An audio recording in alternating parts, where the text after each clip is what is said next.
Children. I present to you Chapter 6 of Animal Farm by George Orwell. All that year the animals worked like slaves, but they were happy in their work. They grudged no effort or sacrifice, well aware that everything that they did was for the benefit of themselves and those of their kind who would come after them, and not for a pack of idle, thieving human beings. Throughout the spring and summer, they worked a 60-hour week, and in August, Napoleon announced that there would be work on Sunday afternoons as well. This work was strictly voluntary, but any animal who absented himself from it would have his rations reduced by half. Even so, it was found necessary to leave certain tasks undone. The harvest was a little less successful than in the previous year, and 2 fields which should have been sown with roots in the early summer were not sown because the plowing had not been completed early enough. It was possible to foresee that the coming winter would be a hard one. The windmill presented unexpected difficulties. There was a good quarry of limestone on the farm, and plenty of sand and cement had been found in one of the outhouses, so that all the materials for building were at hand. But the problem the animals could not at first solve was how to break up the stone into pieces of suitable size. There seemed no way of doing this except with picks and crowbars, which no animal could use, because no animal could stand on his hind legs. Only after weeks of vain effort did the right idea occur to somebody, namely, to utilize the force of gravity.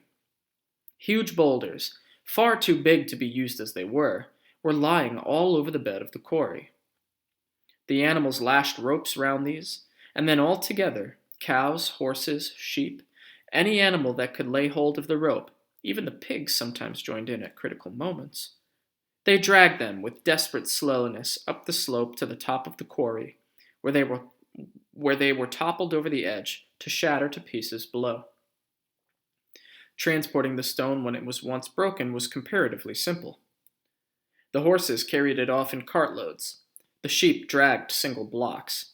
Even Muriel and Benjamin yoked themselves into an old governess cart and did their share.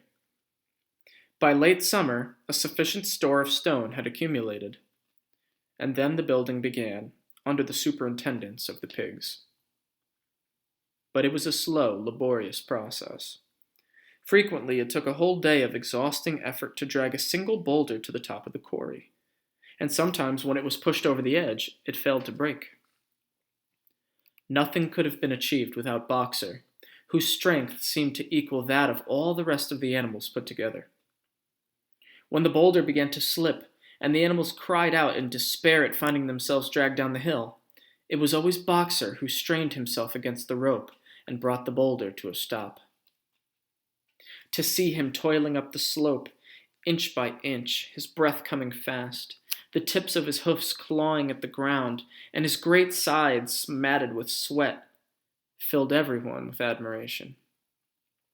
Clover warned him sometimes to be careful not to overstrain himself, but Boxer would never listen to her. His 2 slogans, "I will work harder," and "Napoleon is always right," seemed to him a sufficient answer to all problems. He had made arrangements with the cockerel to call him 3/4 of an hour earlier in the mornings instead of a half an hour, and in his spare moments, of which there were not many nowadays, he would go alone to the quarry, collect a load of broken stone, and drag it down to the site of the windmill, unassisted. The animals were not badly off throughout that summer, in spite of the hardness of their work. If they had no more food than they had had in Joan's day, at least they did not have less. The advantage of only having to feed themselves, and not having to support 5 extravagant human beings as well, was so great that it would have taken a lot of failures to outweigh it. And in many ways, the animal method of doing things was more efficient and saved labor. Such jobs as weeding, for instance, could be done with a thoroughness impossible to human beings.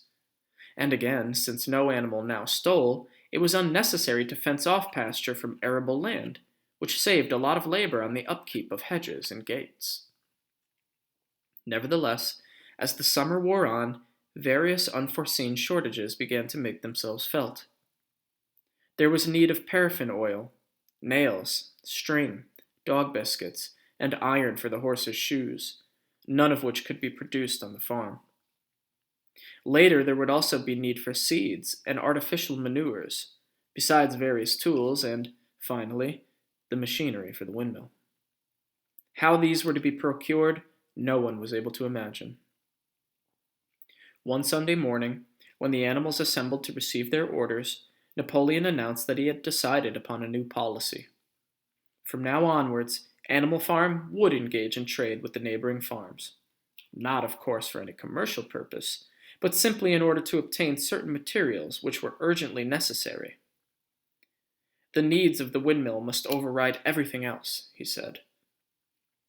He was therefore making arrangements to sell a stack of hay and part of the current year's wheat crop, and later on, if more money were needed, it would have to be made up by the sale of eggs, for which there was always a market in Willingdon. The hens, said Napoleon, should welcome this sacrifice as their own special contribution towards the building of the windmill. Once again, the animals were conscious of a vague uneasiness. Never to have any dealings with human beings, never to engage in trade, never to make use of money. Had not these been among the earliest resolutions passed at the first triumphant meeting after Jones was expelled? All the animals remembered passing such resolutions, or at least they thought they had remembered it. The 4 young pigs who had protested when Napoleon abolished the meetings raised their voices timidly, but they were promptly silenced by a tremendous growling from the dogs. Then, as usual, the sheep broke into 4 legs good, 2 legs bad, and the momentary awkwardness was smoothed over. Finally, Napoleon raised his trotter for silence and announced that he had already made all the arrangements. There would be no need for any of the animals to come in contact with human beings, which would clearly be most undesirable. He intended to take the whole burden upon his own shoulders. A Mr. Whymper, a solicitor living in Willingdon, had agreed to act as an intermediary between Animal Farm and the outside world, and would visit the farm every Monday morning to receive his instructions. Napoleon ended his speech with his usual cry of "Long live Animal Farm!" and after the singing of Beasts of England, the animals were dismissed. Afterwards, Squealer made a round of the farm and set the animals' minds at rest. He assured them that the resolution against engaging in trade and using money had never been passed or even suggested. It was pure imagination, probably traceable in the beginning to lies circulated by Snowball. A few animals still felt faintly doubtful, but Squealer asked them shrewdly, "Are you certain this is not something that you have dreamed, comrades? Have you any record of such a resolution? Is it written down anywhere?" And since it was certainly true that nothing of the kind existed in writing, the animals were satisfied that they had been mistaken. Every Monday, Mr. Whymper visited the farm as had been arranged. He was a sly-looking little man with side whiskers, a solicitor in a very small way of business, but sharp enough to have realized earlier than anyone else that Animal Farm would need a broker, and that the commissions would be worth having. The animals watched his coming and going with a kind of dread, and avoided him as much as possible. Nevertheless, the sight of Napoleon on all fours delivering orders to Whymper, who stood on 2 legs, roused their pride, and partly reconciled them to the new arrangement. Their relations with the human race were now not quite the same as they had been before. The human beings did not hate Animal Farm any less now than it was prospering. Indeed, they hated it more than ever. Every human being held it as an article of faith that the farm would go bankrupt sooner or later, and, above all, that the windmill would be a failure. They would meet in the public houses and prove to one another by means of diagrams that the windmill was bound to fall down, or that if it did stand up, that it would never work. And yet, against their will, they had developed a certain respect for the efficiency with which the animals were managing their own affairs. One symptom of this was that they had begun to call Animal Farm by its proper name, and ceased to pretend that it was called the Manor Farm. They had also dropped their championship of Jones, who had given up hope of getting his farm back and gone to live in another part of the country. Except through Whymper, there was as yet no contact between Animal Farm and the outside world. But there were constant rumors that Napoleon was about to enter in a definite business agreement with either Mr. Pilkington of Foxwood or with Mr. Frederick of Pinchfield, but never, it was noticed, with both simultaneously. It was about this time that the pigs suddenly moved into the farmhouse and took up their residence there. Again, the animals seemed to remember that a resolution against this had been passed in the early days, and again Squealer was able to convince them that this was not the case. It was absolutely necessary, he said, that the pigs, who were the brains of the farm, should have a quiet place to work in. It was also more suited to the dignity of the leader, for of late he had taken to speaking of Napoleon under the title of leader, to live in a house than in a mere sty. Nevertheless, some of the animals were disturbed when they heard that the pigs not only took their meals in the kitchen and used the drawing room as a recreation room, but also slept in the beds. Boxer passed it off as usual with, "Napoleon is always right." But Clover, who thought she remembered a definite ruling against beds, went to the end of the barn and tried to puzzle out the 7 commandments, which were inscribed there. Finding herself unable to read more than individual letters, she fetched Muriel. "Muriel," she said, "read me the 4th commandment. Does it not say something about never sleeping in a bed?" With some difficulty, Muriel spelt it out. "It says, 'No animal shall sleep in a bed with sheets,'" she announced finally. Curiously enough, Clover had not remembered that the 4th commandment mentioned sheets, but as it was there on the wall, it must have done so. And Squealer, who happened to be passing at this moment, attended by 2 or 3 dogs, was able to put the whole matter in its proper perspective. "You have heard then, comrades," he said, "that we pigs now sleep in the beds of the farmhouse. And why not? You did not suppose, surely, that there was ever a ruling against beds? A bed merely means a place to sleep in. A pile of straw in a stall is a bed, properly regarded. The rule was against sheets, which are a human invention. We have removed the sheets from the farmhouse beds, and sleep between blankets. And very comfortable beds they are, too. But not more comfortable than we need, I can tell you.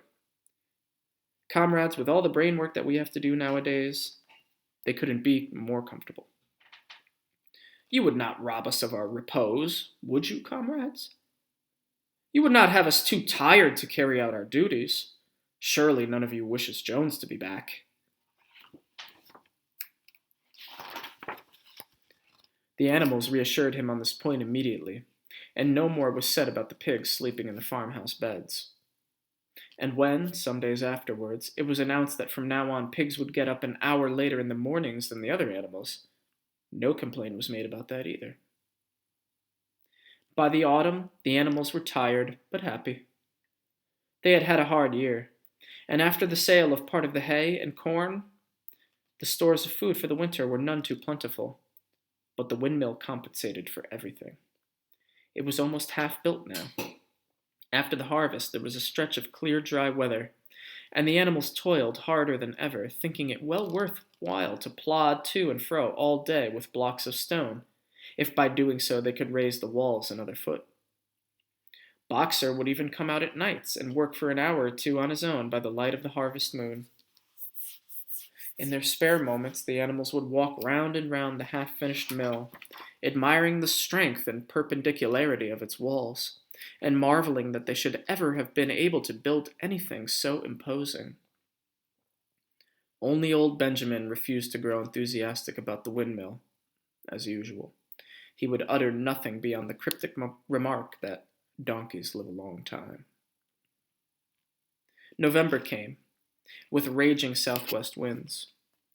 Building had to stop because it was now too wet to mix the cement. Finally, there came a night when the gale was so violent that the farm buildings rocked on their foundations, and several tiles were blown off the roof of the barn.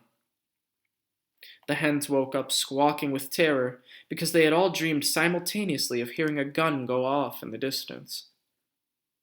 In the morning, the animals came out of their stalls to find that the flagstaff had been blown down, and an elm tree at the foot of the orchard had been plucked up like a radish. They had just noticed this when a cry of despair broke from every animal's throat. A terrible sight had met their eyes. The windmill was in ruins. With one accord, they dashed down to the spot. Napoleon, who seldom moved out of a walk, raced ahead of them all. Yes, there it lay, the fruit of all their struggles leveled to its foundations. The stones they had broken and carried so laboriously scattered all around. Unable at first to speak, they stood gazing mournfully at the litter of fallen stone. Napoleon paced to and fro in silence, occasionally snuffing at the ground. His tail had grown rigid and twitched sharply from side to side, a sign in him of intense mental activity. Suddenly, he halted, as though his mind were made up. "Comrades," he said quietly, "do you know who is responsible for this? Do you know the enemy who has come in the night and overthrown our windmill? Snowball!" He suddenly roared in a voice of thunder. "Snowball has done this thing, in sheer malignity, thinking to set back our plans and avenge himself for this ignominious expulsion. This traitor has crept here under cover of night and destroyed our work of nearly a year. Comrades, here and now, I pronounce the death sentence upon Snowball. Animal hero second class, and half a bushel of apples to any animal who brings him to justice. A full bushel to anyone who captures him alive." The animals were shocked beyond measure to learn that even Snowball could be guilty of such an action. There was a cry of indignation, and everyone began thinking out of ways of catching Snowball if he should ever come back. Almost immediately, the footprints of a pig were discovered in the grass at a little distance from the knoll. They could only be traced for a few yards, but appeared to lead to a hole in the hedge. Napoleon snuffed deeply at them and pronounced them to be Snowball's. He gave it as his opinion that Snowball had probably come from the direction of Foxwood Farm. "No more delays, comrades," cried Napoleon when the footprints had been examined. "There is work to be done.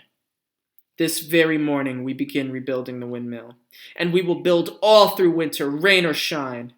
We will teach this miserable traitor that he cannot undo our work so easily.